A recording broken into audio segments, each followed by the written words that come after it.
My first experience of racism, which really shook me.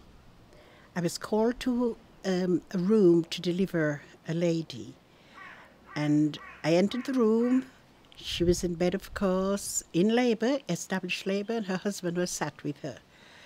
So I greeted them, and as my back was turned to them, I could hear them whispering. And when I turned around, ready to do the delivery, the husband said to me, "Do not touch my wife." Well, that shocked me. I said, "Pardon?" He said, "I don't want you to touch my wife. We've come over here to get away from the likes of you. And here you are wanting to put your black hands on my wife." One day I went to a home to do a postnatal visit.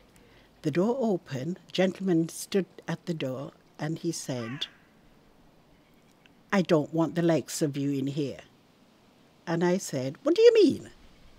He said, "I don't want any black people in my house." I said, "What have you got against black people?"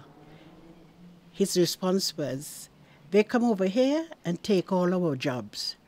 I said, "Did you want to be a midwife then?" He said, "No, but I'm talking about black people in general, and I'm not letting you in." Then I spotted his wife, and I shouted at her, "Please ask your husband to let me in, because I need to have a look at your baby." And with tears in her eyes, she asked him to move away from the door so I could come into the house.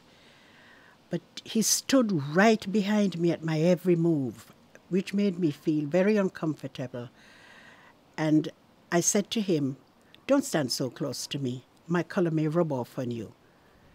But the best way I knew how to handle racism was to humour the person, because my priority was to give care to the mother and baby. The population should be more educated to black people. We are no different. The colour of our skin doesn't matter.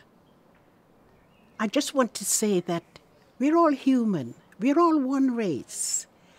Wherever racism is, people should be bold enough to speak out against it, regardless of the consequences.